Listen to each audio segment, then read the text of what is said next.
Hi, hello guys. So, welcome back to another video. So, ang pag-uusapan natin ngayon is paano ba i-activate or mag-apply ng Lazada Pay Later.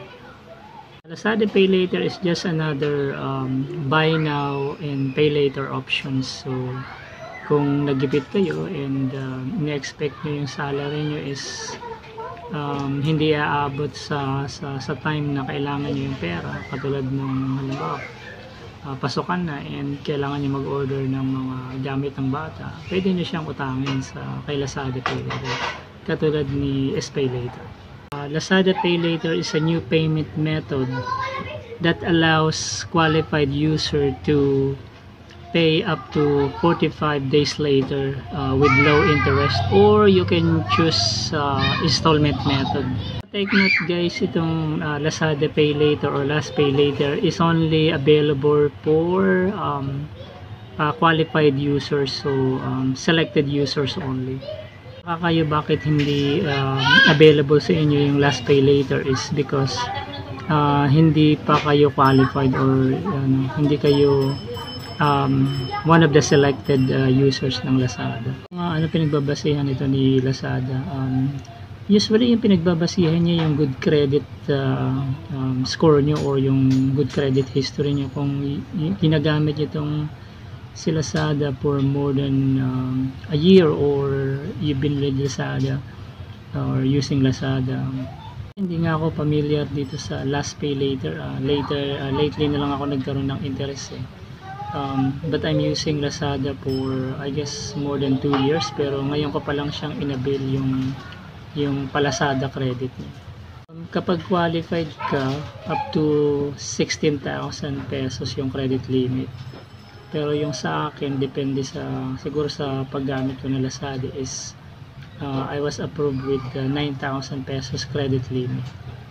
Follow nyo lang yung instruction, so ilalagay ko rito sa video yung mga step by step. Tapos madali lang naman to, kasi ang kailangan lang naman ni Lazada is one valid government ID. So 4 yung hinahanap niya rito na qualified ID, yung UMID, tapos passport, tapos yung isa yung SSS ID, tapos meron pang isa, basta 4 lang yung qualified na ID na pwede nyong gamitin. And then of course hindi mawawala yung verification or yung yung virtual verification. So magte-take kayo ng selfie. Okay, so paano nyo ba malalaman kung qualified kayo kay Lazada Pay Later? Kasi sabi ni Lazada, only selected users lang or qualified users ang pwede maka-avail ng program na to.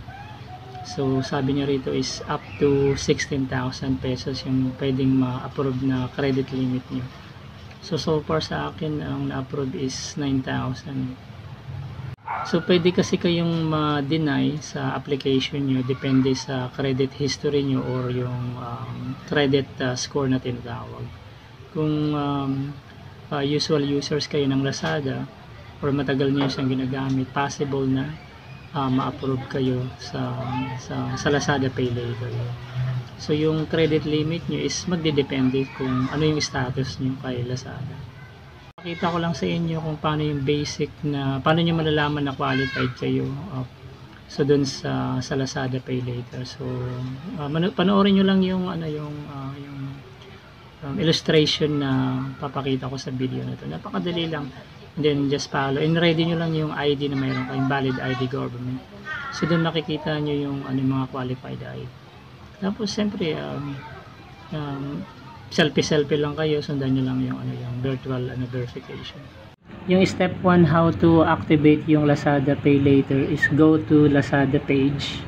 Tapos dyan sa baba makikita nyo sa load wallet, i-click nyo lang yan.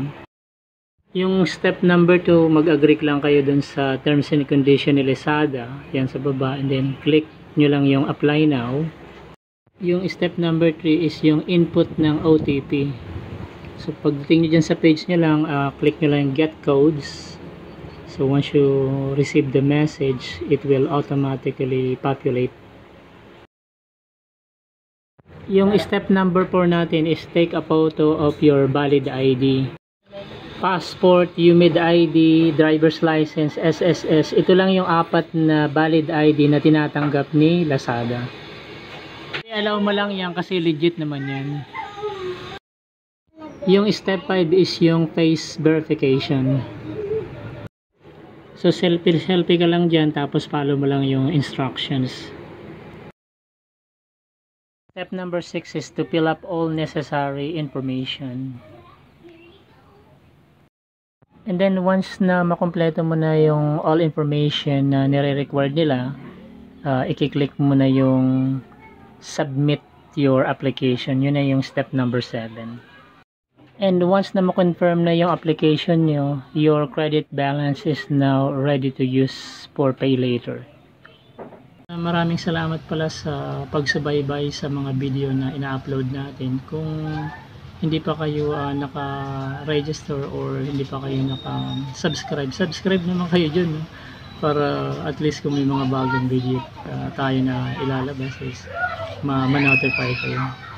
I-upload natin guys yung mga something na I know na kahit pa paano makakatulong sa inyo. And salamat sa pagsubaybay, and I hope to see you next time.